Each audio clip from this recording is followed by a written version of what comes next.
Video like करके आगे share ज़रूर कर देना। आशिक हो और जलील ना हो, मुझे उसके इश्क में शक है। क्यों?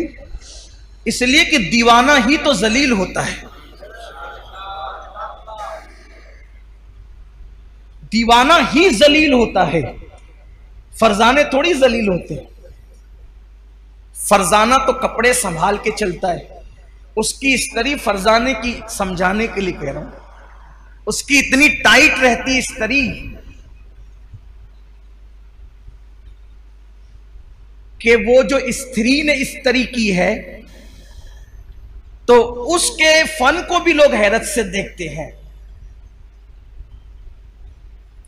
वो बैठता इतने अदब के साथ है कि उसकी अदाएं काबिले तारीफ होती है। फरजाना खाता इतने नजाकत के साथ है कि उसका खाने पर भी डिस्कस होती है कि क्या अदब का अंदाज है। लेकिन जलील किसने होना है? दीवाने ने।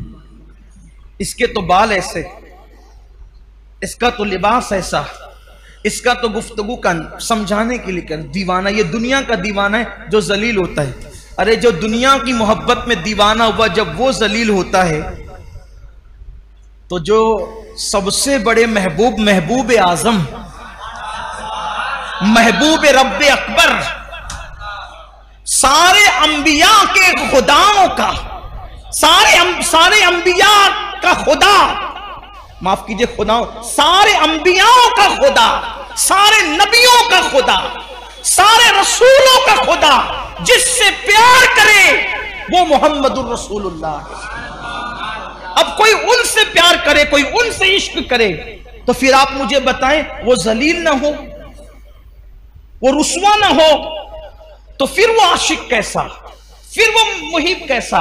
उसे तो जलील होना ही है। तो इल्लत बीमार पड़ना, 40 रातों में किल्लत, पैसे की कोई तंगी आ जाए, जिल्लत, तीनों में से कोई एक चीज आ जाए, और अगर तीनों आ जाए तो सोने पर सुहागा है। मैं यहां पहुंचकर तो यह जरूर कहता हूं कि 40 रातें नहीं बल्कि शुक्र के तौर पे कहता हूं कि 10 से 11वीं रात नहीं आती, दो चीजों से तो साबका पड़ता ही रहता है। इल्लत भी हो जाती है, इल्लत भी हो जाती है, और आलमी पैमाने पर फेसबुक और यूट्यूब पर और व्हाट्सएप पर कुछ जिल्लत भी हो जाती है। तो दिल को इत्मीनान होता है कि अभी ईमान का तोता उड़ा नहीं है, अभी ईमान का तोता उड़ा नहीं है। और रही बात जिल्लत की, तो हुजूर ताजुश शरिया ने बहुत अच्छा शेर कहा था,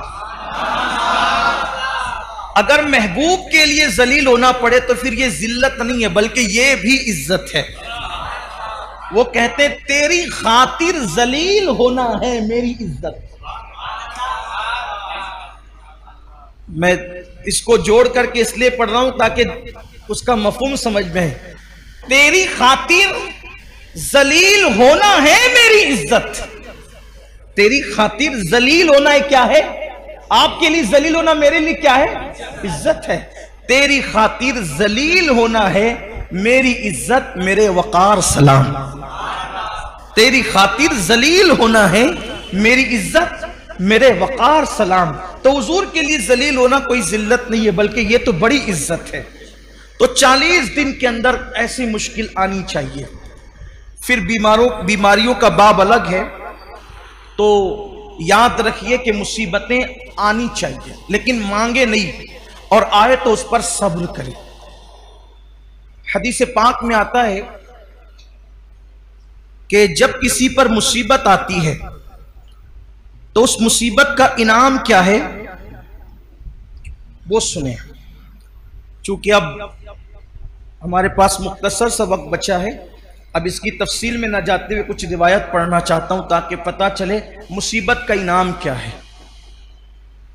अल्लाह के हबीब सल्लल्लाहु अलैहि वसल्लम फरमाते हैं क़यामत का दिन होगा, क़यामत का दिन, क़यामत के दिन में आवाज लगाई जाएगी, निदा की जाएगी, ऐलान होगा, ऐ वो लोगों जिन लोगों ने अल्लाह से अपना अपना कर्जा वापस लेना है। वीडियो अगर अच्छा लगा हो तो लाइक करके आगे शेयर ज़रूर कर देना। अल्लाह हाफिज़।